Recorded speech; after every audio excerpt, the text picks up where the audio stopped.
Folks, welcome to Corvette Talk with Scags. Today I'm going to talk a little about memorabilia. It doesn't really matter what you're into, whether it's Corvettes or Mustangs or Ferraris or the Patriots or the Yankees. There's a good chance that whatever you're into, you probably have either a hat or a t-shirt or a coat or a coffee mug. Memorabilia is probably big business. Anyway, today I'm going to talk about Corvette memorabilia specifically. As you look around my garage here, you can see I got all sorts of stuff hanging here. But for argument's sake, we'll just keep it to Corvette memorabilia. We could probably all trace back in time our first glimpse of a Corvette and what really spurred us into the hobby. For me, I was 7 years old, and a buddy of mine whose dad had just purchased a brand new 1975 flame orange with saddle interior Corvette coupe. It was absolutely fantastic, unbelievable car. Which made it even cooler was that we weren't allowed near it, so that we really had a sneak peeks at it every once in a while. Fast forward 20 years and I'm able to get my first Corvette. It's a 1974 Corvette coupe, brown with a beige interior. It had the wrong motor and the wrong wheels and the wrong components on top of the motor. The paint was peeling off, the tires were mismatched. But the bottom line was, it was my first Corvette. I had fulfilled the dream, 20 years in the making, and I was really happy with it. And one of the first things I wanted to do when I got that car was get a hat. The great thing about Corvettes is that it seems as though as soon as you register it, the catalogs start coming in the mail. So I registered the car. Next thing you know, I had a catalog. I think the first one I got was maybe Mid-America. I opened it up and I got myself a hat. I still have that hat. It's 25, 26 years later. That hat is up there. See if you can zoom in on that Corvette Stingray hat there. Still have it. It's memorabilia is all about memories, and that was my first memory to associate with the car. I think my second piece of memorabilia was actually this coat that I'm wearing. Obviously, I still own it. Over the years, cars, Corvettes, and everything have come and gone, but the memorabilia has pretty much stayed. This is a nice picture of a Z06. It's actually a tin sign. Very cool. As you can see, I got the Corvette racing jacket there. If you come around over here, I got this Corvette pencil drawing here. Years ago, Vet magazine, the very back of the magazine, each edition, they had a beautiful pencil drawing. And I used to love the pencil drawing so much that I used to cut them out and hang them up. Over here, I got a beautiful 40th anniversary Corvette clock. You can see all the die-cast Corvettes here. Coming over this way a little, I got this beautiful, beautiful Corvette poster. Back in 2009, the Corvette ZR1 was all the rage. I managed to get this beautiful poster from Corvette Chevrolet. Here's another beautiful, like a drawing or a painting of a Corvette ZR1 cutaway.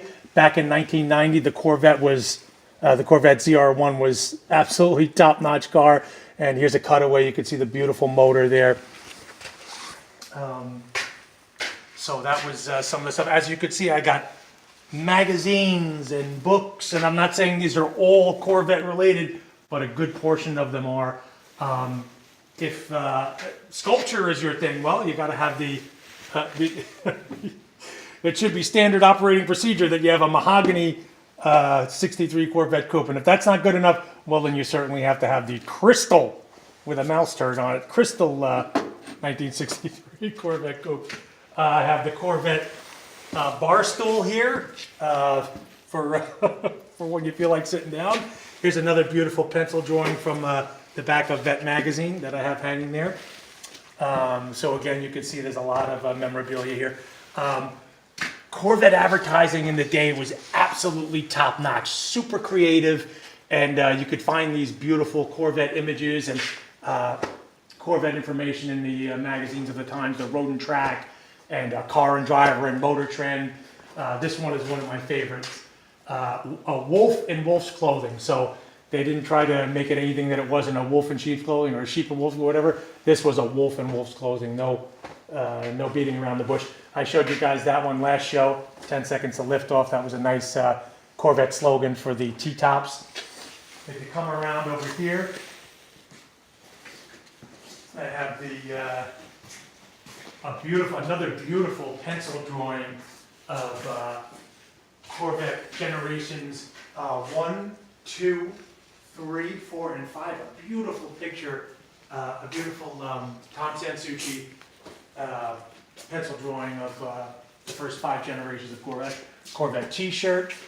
Boy, lots of Corvette stuff. I guess I'm a real big fan of Corvettes, huh? Over here, I know I showed you guys some of this last week. Some more clever advertising slogans. This was some stuff that I ordered and hung up. This was C1 generation, C2 generation, C3 generation. Beautiful advertising. I won't read it to you because it's a little long. Here's a Corvette here. Eric Curran, race car driver. He had a nice record there for a little while. Corvette racing flag. Another beautiful Corvette pencil drawing over here from Vette magazine. This one of the twin turbo Callaway convertible. Gorgeous, gorgeous pencil drawing there. Up here, I have a nice poster of the emblems for all the Corvette generations. Really nice little touch up there. Shows all the different emblems for the Corvette. And really, the coup de grace for me, here's another little Corvette thing up here. It shows out of Road and Track magazine, Corvettes with different motors and different 0 to 60 tons. Very nice little piece there. And the best piece of memorabilia, Corvette memorabilia that I believe that I own is my Corvette patch collection, the official Corvette patch collection. I have many Corvette patches. This was a nice little thing. You got the patch, and with each patch came a little description of the car. And the patches were really quality, really beautiful. As you can see, different years and different models got a different patch. Callaway Corvette, very nice patch there. 1973 Corvette patch, Blue Flame 6, all nifty stuff. Corvette 40th anniversary Corvette, beautiful patch. The Duntov Turbo, very cool. 1 year only car, named after Zora Arkus Duntov. 1995 anniversary Corvette there, very cool.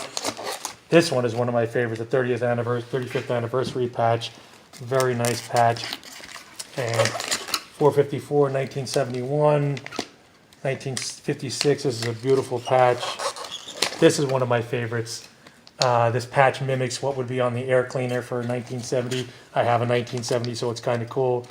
1955, Stingray, the experimental Stingray. 1963 Corvette Stingray, another beauty. Mako Shark.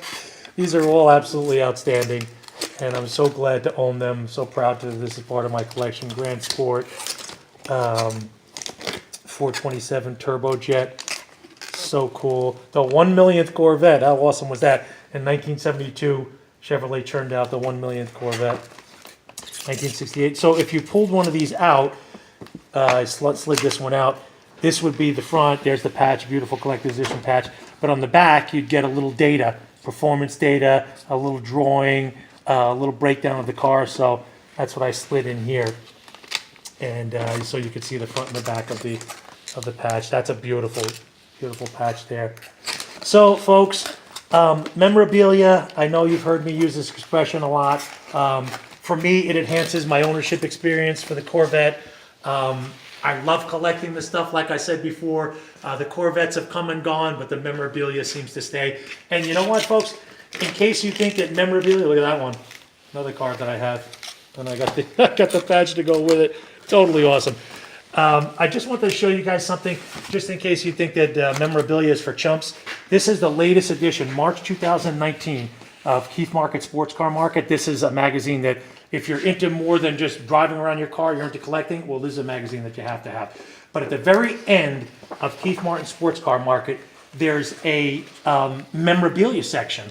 And some of this stuff sells for astronomical prices.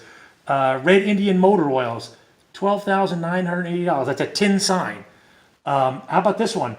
An Oilsum tin sign.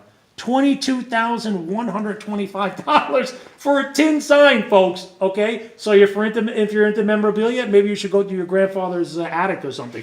And you know, speaking of Oilsum, Yes, Scags actually has some oilsome stuff. I have 2 oilsome tins over here. I certainly don't think they're worth $22,125, but who knows, maybe they're worth $25.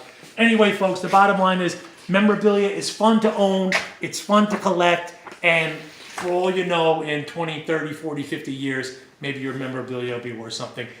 I hope you enjoyed the show. Memorabilia is a lot of fun. The weather's hopefully going to turn here in Massachusetts. Maybe someday soon I'll be able to drive these cars, and I could take you along for a little cruise. Happy motoring, enjoy your plastic Fantastik, and thanks for watching.